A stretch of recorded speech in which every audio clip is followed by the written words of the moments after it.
Hi, and welcome back to another episode of Abilene People, the podcast here on BigCountryHomepage.com, where we talk to Abilene's most interesting people. And we've got one today, Mayor Weldon Hurt. Hey, it's good to be here. Man, it's good to have you. Yeah. So, are you the busiest man in Abilene? Well, I wouldn't say that. There's a lot of people a lot busier than I am. My mind's always thinking, though, for sure. So, is mayor kind of being mayor, is it a full-time deal all the time, or do you ever get downtime where you can take the mayor's hat off and be Weldon Hurt? Oh, I really try to. I'm always available, but I really try to have weekends for the family. Especially Sunday. Sunday, I really try to take the hat off and just, spend time with the family and decompress. And so, always available. But certain days are busier than others. As you get closer to the council meetings, and I do a lot of in-person meetings in the mornings, like on Tuesday morning at City Hall, in the mayor council office. And so I try to delegate those days as well as I can, but it just seems like there's a little bit every day. So when you were a little boy in Gustine, Texas, I'm sure you thought someday I'm going to be mayor of Abilene. Yeah, that just never crossed my mind. Really never thought about leaving Gustine, Texas when I was young, but, sometimes the world just pushes us in different directions. So we were talking about Gustine. It's on Highway 36. It's between Comanche and Hamilton. And now, is there a blinking light in Gustine? There is one blinking light, yeah. Okay. But it's a small community. It's small. It's a little over 400 people. So. And I would say you've got to be if you're not the only, you're one of the very few Gustine residents that's ever been mayor of Abilene, Texas. I think I'm probably the only one. The only Gustine resident. You're the only one. And you're probably the most famous resident of Gustine, or former resident of Gustine right now today. Well, I think there was some guys that, we played six-man football, and there was a gentleman named Alan Luker, and he actually went to college, played for Howard Payne, which is a big deal for a six-man school, and he actually coached Panther Creek to a state championship. So wow. There's some good people come out of Gustine. Yeah. Now, has anybody ever said to you that you look like Larry Bird? They have, but, I try to tell them that I make more money than he does. Yeah. Yeah. Plus, you probably have a better three-point shot. Yeah. I really do. Yeah. I don't know if you've ever followed his YouTubes or the YouTubes about him, but he was a famous trash talker. I'm sure as mayor, you probably can't do a lot of trash talking. No, I try to use a little bit of compassion and composure when it comes to that. So good tips, compassion and composure. That'd be great. That'd be a great theme for us. It's a great word for us today. I mean, I was just fishing around online and thinking, how do we have a conversation with the mayor? Because you've had a really nice first term. Things right. in Abilene are going very well. Some of our neighbors around us in the nation at large are experiencing some economic difficulties. But man, here in Abilene, we're on the benefits of the data center and everything going on. And all that's happened in your term. I think you're responsible for all the good things going on in Abilene. Well, I wish I could take credit for it, but I think it's just being in the right place at the right time. It's just the location of Abilene and the excess of energy that we have and the interest in these data centers. And, with all the industry that has came to Abilene, even before the data centers, our DCOA has done such a phenomenal job with our job expansion. And it's just it's a great time to be in Abilene. I mean, I'm honored to be here. So it is a good time to be in Abilene. And even in this time, I'm sure you realize people online take shots all the time at either the DCOA or city council or the city government. And I was reading one guy, I won't mention his name on the podcast, but he had said, in fact, I think he's currently running for office. He had publicly said, well, our mayor, he's just pathetic. How do you deal with that? In the middle of all the good stuff, people taking shots at you. Yeah, well, you just can't take it personal. One of the things I do is I pray for people like that, and once again, have the composure and compassion. You're not going to please everyone all the time. I make my decisions honestly on what I think is best for Abilene. So a lot of times you just got to kind of stay away from social media. It could, overwhelm you if you let, it get to you like that. So it's just, you just don't take it personal. People that don't really understand city government and the way it works, they don't understand that we don't really have that much power. We don't have a lot of power. The mayor, I'm not the governor, and I'm not a dictator. And, you have a council of 7 that we all make the decisions. And I'm just the guy in the middle that, asks for the motion, basically. But it's a council of 1, but it's a council of 7. And so there's 7 individuals on there that are trying to make the best decisions for Abilene. Recently, we had Donna Albus, who's no longer a councilwoman. She was on the podcast, and she talked about that exact dynamic. And she said, man, if you don't have collaboration, if you can't compromise, you just can't move forward. Right. And, boy, it seems like we're doing that here in our city, but it seems like we need a big dose of that composure and, being collectively compromising and collaboration nationwide, almost like Abilene could give some counsel to the nation right now. Well, I agree with you. It tears at my heart sometimes at the division in our state and country. And it's, if we're busy yelling and screaming, we're not listening. And I think when you have 2 sides that are just screaming, nobody's listening to each other. Nobody has compassion, and nobody cares about the other person. And, it's just like, I really like municipal government because we're not party affiliated. And I've always liked the idea of it because I serve all citizens of Abilene. If you're a resident of the city of Abilene, I serve you. It's funny you say that because I was reading through some quotes you gave right when you were elected, and you were elected with a bunch of opponents. You got 66% of the vote. That's pretty impressive. Right. And you said, man, I'm just overwhelmed. And then you said, everyone counts. We all count. Everyone has a voice. We should look at people's needs and their desires. Now in Abilene, we're still pro-business, and I'm going to focus on what Abilene does well. What do you think Abilene does well? Well, I think Abilene is very good at welcoming new business. And we have this attitude. It's just like the data centers. I understand that everyone in Abilene's not for the data centers, and everyone in Abilene's really not for growth. But when you quit growing, you're going backwards. And so just the opportunity, if you talk to business people, people that are forward thinking, they like what's going on in Abilene with our forward thinking. We have an open mind as to what can come, what is good for our city. I do like to go back and tell you, Abilene has lots of culture and lots of tradition. And, I never want to get away from knowing that Abilene's a railroad town. That railroad's why we're here. And we have a lot of Western heritage, and we don't ever want to lose our heritage. But if we're the biggest data center in the world, that's pretty cool too. Yeah, it is. And I couldn't agree more, Mr. Mayor. It's kind of fun to say Mr. Mayor on the podcast. We have the mayor here. But, you said something that I don't think a lot of us think about. Right after you were elected in one of the interviews, people were talking to you about what are your thoughts and concerns. And you talked about the railroad, and you said, man, safety is a big issue in our city.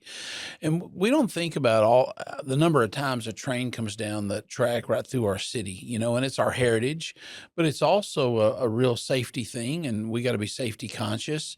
I guess I'm thinking of a question. I don't know exactly how to put it, so I'll just, if I stumble on it, help me. But you guys in the city government have to think about that kind of stuff, don't you? Like if there was a train derailment, or if there was a huge accident, or if hazardous stuff comes through our town, y'all are on 24 hours a day with that stuff. Right. And we have a division in the city, emergency management, and have a really good team that works on that. And so, yes, myself and the council, we're always going to be made aware, but, we have the right people in those positions for when that happens. The responses, our emergency management coordinator, I mean, the week he started, we had a tornado, the first tornado we had in years. And so he's got a really good team, and it's putting the right people in the right place as well as we can. Something else you have said previously, and it's kind of interesting to think about Abilene, with all of our tradition, and oil and energy, a big part of us, but you said water's king. Water's absolute king, and we have to continuously look for more sources of water. Texas is going to grow. Abilene's going to grow. If you look at the numbers that the state sends us, 25 years, weigh 190,000 people. We're 130,000 now, roughly. That's a lot of growth in 25 years. that's going to take a lot more water. And so we have to continuously look for the sources of water, the reservoir, if we can ever get that, we're in the permit process. We're continually working on everything that we can do to get the reservoir. But we're always constantly looking. There's other plans of the state is bringing water actually from the coast, desalinating water and bringing it up. I don't know how reasonable that is, but we have to look at every avenue that there is, about water. So when y'all talk about those kind of future issues and you talk about all that kind of growth that's going to happen here, you said earlier, not everybody's for the growth, but I don't know that we have a choice, do we? Because the thing is to manage it as wisely as possible. Well, to manage it and not getting in the way also, of that natural growth. The growth is here naturally. Texas is growing. And, I think that we're kind of lucky that we're growing, but we're not in that outrageous growth rate like the Metroplex. That they're having such a hard time with keeping up with homes and infrastructure. So it is the growth, we do try to manage it, but also it's just stay out of the way of that growth and let it happen naturally. And talking about staying out of the way, right now as we record this, we're in day 20-something of a federal government shutdown. Mm-hmm. And, the SNAP benefits are about to end for people on the margins in our community. I'm assuming city leaders are talking about that and the implications for us locally. What do you reckon we're going to do? We have talked about it, and, we have to be kind of prepared, to work with our nonprofits and those, the churches and the ones who, are kind of on the front lines of handling that situation. We don't have an emergency fund in the city to deal with something like that, but we have to see if we can get everyone to come together, how we're going to deal with it and, with the issues of it the best way we can. Yeah. And it kind of gets back to the conversation earlier, just about collaborating and getting along, if we could wave a magic wand and get everybody to behave a little better and cooperate a little more, that'd go a long way toward fixing some of this stuff, Well, it would. And once again, it's, you have to have a conversation. To have a conversation, you have to listen. And so many people are wanting to do all the talking and do all the screaming and all the yelling. If that's what you're doing, you're not listening, you're not having a conversation. That's the only way we can come together. We don't have to agree totally, but we can compromise and come out with results that's good for everyone. It may not be popular with this group or this group, but maybe we can compromise and come together. Okay, so let's kind of wind the conversation down with just kind of some more personal stuff, if you don't mind. I'm curious. I'm not asking specific places to go and eat, but if you were going to just go out and eat with your wife and have an evening, what do you gravitate toward? Do you go to a fancy place or you go to a diner type place? And what kind of food do you like? Where would I run into the mayor having dinner on a Saturday evening? Well, I like our locally owned establishments. I can go to a chain anywhere. I like our local ones. If I'm going downtown, I like Cypress. I love the Beehive, but Cypress is kind of my go-to. Well, it's funny. A couple of Christmas. In fact, I think it was just last Christmas. My wife and I had our two adult children in for Christmas, and that evening we went to dinner downtown at the Smokehouse restaurant at the new hotel. And boy, there you were holding court with a whole group of people, man. You had 30 or maybe 40 people there all piled in there. Was that your family or? No, that was just a group I'd met there, but that's a good place to eat too. And it depends on what I love the downtown restaurants. I love, And I'm not saying I don't eat at chains. I just like, our local guys. And, it's hard for me, to say this is my favorite or this is my favorite. If it's just a Saturday, I like watching sports. I like going to a sports bar. I like some of the Blue Barrels. They've got the TVs and you can sit there and have some wings and watch some sports. And so just places like that. I'm not a real formal person. So I like, sometimes I do want to dress up and go to, I'll say Cypress again, or, just hang out at a little sports bar. When did you move to Abilene? I moved in 1986. So you moved here, I think, after things like the old downtown Mac Eaplin's cafeteria, it was probably gone by the time you moved here. It was on its way out. Yeah. Yeah. And, that was back in the day, kind of a neat thing. You could go downtown Abilene and eat at a cafeteria restaurant. A lot of people don't remember that. Right. And then there was the old drive-in, where you'd go around and drive around, not like we do Sonic, but it was Mac Eaplin's drive-in. They had a hamburger place and all. Abilene back in the day was I guess it was less than 100,000 people, and it was much smaller than it is today. Right. I remember the old traffic circle downtown, where it was like a weird roundabout with about 20 different entries and exits and all. Now it's a big, intersection with several light, or I don't know about several, but at least, there was where you cross over coming down off the MLK bridge. Those kind of memories about Abilene, what are your first recollections when you moved here? What did you think? Well, I had family here all my life, so when you talk about the old things, I remember, how industrial, or not industrial, but commercial North Treadway was. Kim's Drive-In, just things like that. They had the little plastic animals on the cups even before Sonic did. There was a toy store up there, but when I first moved here, Westgate Mall was actually still here. That was just probably its last year. I remember, going to the record store at Westgate Mall, and just Hastings was still open, going to record stores, that was always still fun to, go to a record store, hang out when you were young. So, and remember, back in those days, Westgate Mall was basically a long hallway with shops on each side, but indoors. Well, we thought, man, that was a big deal. Thought it was great. Yes, yeah. Of Had a course. theater on the end. Yes. I remember I saw Back to the Future in that at Westgate Mall. That's great. And I remember back in the day when Kmart was across from Westgate Mall. North First. And on North First. And my grandparents back in the day would drive all the way across town to go to Kmart, and they would stay in there and shop until they had a blue light special.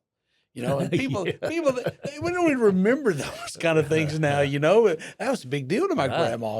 That who knows what they would announce. But boy, she'd head over there and get whatever. Whatever they take advantage of it. They had a snack bar in there and everything. Those are different days. Yeah, you can smell that popcorn through the whole store. I remember the feeling when that was a I don't know, a big deal to go to a store like that. I don't know if kids experience that kind of stuff anymore. Now we got online shopping and we got video games. We're preoccupied with something in a device or a phone, or just those were fun times. And just going to the mall in general, like you said, that was just, man, you spent a half a day, just walking around, going to this store to the store. Well, when you were a little kid in Gustine, I mean, goodness, y'all didn't lock your doors, Oh, no. And you'd be out all day on a Saturday riding bikes with buddies, and, nobody even think about being worried about where you were, and you'd be out all day. No, I mean,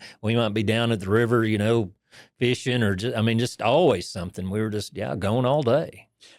When you came to Abilene, how long until you started your pest patrol business? Well, I moved here in 1986, and I started pest patrol in January of 1992. So I worked for, it's basically a company in Snyder, and I transferred with them to here. And so I worked for them about 7 years before I started mine. And when you start a business like that, just a small business, you've got all the issues and worries. Did you ever think that it would be one of the larger companies doing that kind of service in our city, or did you give it any thought? I really didn't. It probably took me 10 years. I lasted 10 years is successful, but it's really probably closer to 10 years till I really started marketing and understand marketing and growing the company. Until then, it was just me and one or two guys in trucks, just, going from, as long as it was daylight, I was doing pest control, nearly every Saturday. And so, I look back at it, it did help. It made it successful, but I lost a lot of family time too, doing it that way. I I wouldn't give for that, the learning experience from, just hard work. But it is fun now to see, and, the successful people that we have working with us. It's really gratifying. What part of that prepared you most to be a city councilman and then mayor? I mean, the hard work part is just hard work, but you had to learn all the ins and outs of You have to learn the ins and running a outs, business. and you have customers in a business, and you have citizens, which are your customers in a city, basically. And so, having to learn with this, deal with issues and things like that, be open and just once again listen. A lot of businesses say, well, the customer's always right. Well, the customer's not always right. Now, our job at Pest Patrol is to have satisfied customers. But if you're not going to be able to satisfy somebody, we don't need them as a customer. I mean, and sometimes you just have to realize that in business. And so my idea of having a successful business is have successful employees, happy employees. You take care of them, they take care of you. And we've got a fantastic team, and, I deeply appreciate those people that I work with every day. Well, you had to know that you had a good team to get involved in city council work and then be mayor. I mean, you couldn't do mayor without a good team on your business. I talked to my family first, and I talked to my Pest Patrol team second, and got their blessing. And so, yes, they allow me to be able to serve in this capacity and, do it with the amount of time that I get to put into it. There's no way I could do it without them. Well, before we quit talking about Pest Patrol, I got to give a shout out to JD. He takes care of us here at the station, takes care of me at my house, and great guy, great team. And I guess I want to, as we do draw it to a conclusion, I want to go back for a second to being mayor. You're coming up on the end of your first term as mayor, and you'll have a decision to make about running again. And you want to talk about that at all, or you want to make any surprise announcements today? Not today. I will sit down with my family and even the team again, and the announcement's in January, so I'll let me wait till after the first of the year. What I want to focus on right now is what's happening in Abilene now. What we can get done. We do have so many good things going, but we're getting close to finishing the rec centers and a lot of positive things that are happening around town. And right now, I just want to focus on that. I want to focus on finishing this term, and then around January, sit down and make that decision. And the holidays are right around the corner. Right. Is the city going to run the Christmas parade this year? Because I know that one of our TV station competitors has been real involved in the past, but it's my understanding they're not going to do that this year. But we are going to have a Christmas parade. We're going to have a Christmas parade, and yes, the city took it over. There were several factors. We had been talking about it a couple of years. Of course, public safety is always number one when it comes to the city. We were worried about the parade, the length of it, the hours of it, and so we wanted to kind of take it back in, control it. All the expenses for the parade are on the city anyway. We've always donated police and barricades and city workers, and so we're worried about the longevity of the parade, and we want it to be an annual thing. We do the Christmas tree lighting anyway, and to run that in conjunction, and that way that we know the parade's going to go. And will Cypress be open up all the way for the parade? I have not been told the parade route yet. Okay. Well, I was downtown just this past weekend, and it looked like Cypress was pretty much open for business all the way down. It's getting close, and we will open Cypress up November 1st through the holidays because of the shops and our businesses down there. We don't want to inhibit them through the holidays, and so it won't be finished, but it will be opened up for that. Well, and so functionally, it almost looks finished. I know there's still some details. There's still a lot of lighting, a lot of details, a lot of fine tuning on it. So, but yeah, the traffic is going to flow through the holidays there. The parade route, I've not been told yet. Well, I was kind of wanting to know, because I'm just envisioning, the mayor, replacing Santa in the parade as you wave down Cypress Street. You don't think so? No, I can't replace Santa. We got to have Santa.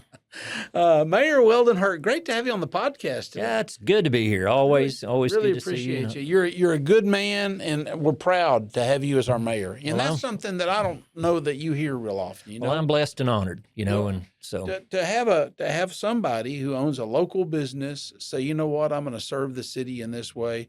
All those silly things that people say online, I'm glad that you just, like you say, you pray for them and you move past them. And I think we're proud of you. Yeah. You know, Well, that I'm means glad a you lot. serve us. Yeah, I appreciate it. And I don't know. We'll see in January what you say, but here's salute, sir, to a second term. I'll let you know.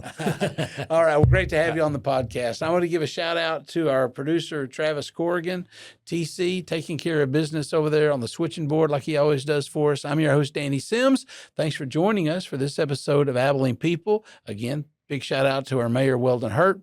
Appreciate him joining us here. And you join us next time. We'll see you then.